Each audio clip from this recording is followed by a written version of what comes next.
Hi hello नमस्कार, मी वैष्णवी स्वागत करते तुम्हा सर्वांचं मराठी फूड्समध्ये. आजची रेसिपी ऑर्डरसाठी होती, तर म्हटलं तुमच्यासोबतही शेअर करावी. चला तर मग बघूयात अर्धा किलो ड्रायफ्रुट्सचे लाडू कसे बनवायचे. काजू बदाम प्रत्येकी 50 ग्रॅम घेतले. 13 ते 14 ग्रॅम पिस्ते घेतले. अक्रोड, सूर्यफुलाच्या बिया, अंजीर प्रत्येकी 25 ग्रॅम घेतले आणि पाव किलो खजूर घेतले. तसेच भोपळ्याच्या बिया, मगज बी, पांढरे तीळ प्रत्येकी 25 ग्रॅम घेतले. 10 ग्रॅम खसखस घेतली. आता यामध्ये ड्रायफ्रुट्सचं प्रमाण थोडंफार कमी जास्त असेल तरी चालू शकतं. इथे बघा 25 ग्रॅम साजूक तूप आणि 25 ग्रॅम सुकं खोबरं घेतलं. आता हे सर्व जिन्नस भाजून घेऊया. सुरुवातीला पांढरे तीळ आणि खसखस भाजून घ्यायचे, म्हणजे जास्त कढई गरम होणार नाही आणि व्यवस्थित भाजले जातील. सुरुवातीला खसखस आणि पांढरे तीळ भाजत असताना गॅसची फ्लेम लो टू मीडियमच ठेवायची आहे. इथे बघा मंद गॅसवर दोन्ही जिन्नस छान असे भाजून घेतले. याला आता काढून घेऊया. आता आपण बदाम भाजून घेऊया. यांमधील मॉइश्चर निघून जावं आणि लाडू जास्त दिवस टिकून राहावेत यासाठी सर्व बिया थोड्याशा भाजून घ्यायच्या. इथे बघा मीडियम फ्लेमवरती बदामही छान असे भाजून घेतले. आता याला काढून घेऊया. त्याच कढईमध्ये आता काजूही थोडेसे रोस्ट करून घ्यायचे. गरम कढईमध्ये काजूही 2 मिनिटे परतून घेतले. याला आता काढून घेऊया. काजू बदाम सगळ्यात आधी भाजून ठेवायचे, म्हणजे ते थंड होतात आणि बारीक करायला सोपं पडतं. भोपळ्याच्या बियाही थोडा वेळ परतून घेतल्या. आता मगज बी पण थोडंसं परतून घ्यायचं. मगज बी भाजून झालं, आता काढून घेऊया. आता त्याच कढईमध्ये सनफ्लॉवर सीड्स घेतले, तेही थोडेसे परतून घ्यायचे. इथे बघा सूर्यफुलाच्या बियाही छान अशा परतून घेतल्या. आता अक्रोड 2 मिनिटे भाजून घेऊया. इथे बघा सगळे जिन्नस मी कोरडेच भाजून घेतलेले आहेत, अजिबात तुपाचा वापर केलेला नाही. अक्रोड भाजून झालं, आता पिस्तेही थोडेसे परतून घेऊ. इथे बघा पिस्तेही थोडेसे परतून घेतले. याला आता काढून घेऊया. आता इथेच माझी एक चूक झाली. पिस्ते भाजून घेतले, मध्येच बाळ आलं आणि त्याच्याकडे बघता बघता कढई 5 मिनिटे गरम होत राहिली. नंतर कढईमध्ये खोबरं भाजायला टाकलं आणि त्याचा धूर येऊ लागला. पटापट खोबरं भाजून ताटामध्ये काढून घेतलं. आता भाजलेले सर्व जिन्नस जाडसर असे कुटून घेतले.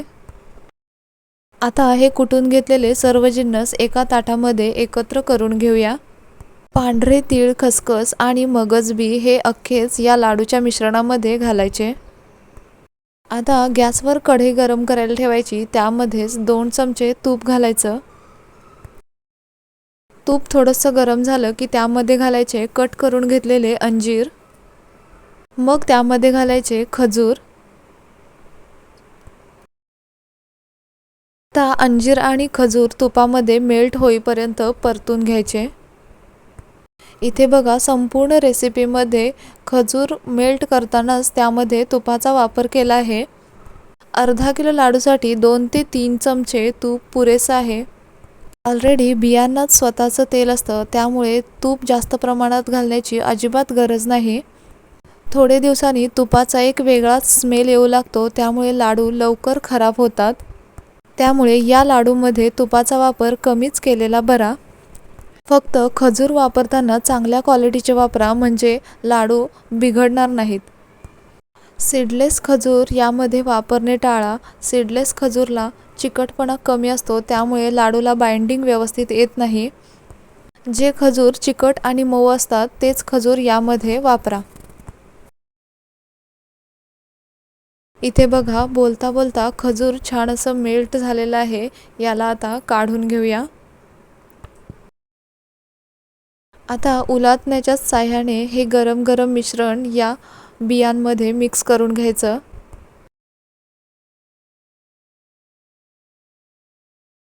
आता बघा मिश्रण थोडंसं थंड झालंय, कोमट झालंय. याला आता हातानेच मळून घेऊया.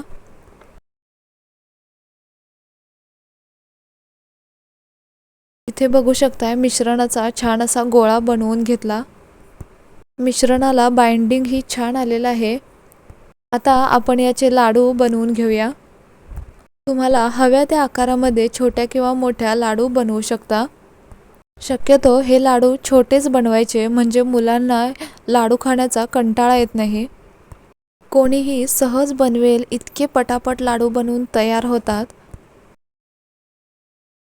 आणि इथे बघू शकताय काय सुंदर लाडू बनवून तयार झाला आहे। ही लाडूची रेसिपी एकदा नक्की ट्राय करून बघा आणि कशी वाटली कमेंटमध्ये कळवायला अजिबात विसरू नका। इथे बघा बोलता बोलता सगळे लाडू बनवून तयार झाले। इथे बघा लाडूचं वजनही करून तयार आहे। फक्त एखादा लाडू एक्स्ट्रा होतो। तुम्हाला यातील एक लाडू तोडून दाखवते। बघा काय मस्त टेक्स्चर आलेलं आहे लाडूला। बघूनच कोणालाही खावंसं वाटेल। रेसिपी कशी वाटली कमेंटमध्ये कळवायला अजिबात विसरू नका। जाता जाता चॅनेलला एक लाईक करा, शेअर करा आणि सबस्क्राईब करा। पुन्हा भेटूयात अशाच नवीन रेसिपीसोबत पुढच्या व्हिडिओमध्ये। तोपर्यंत धन्यवाद।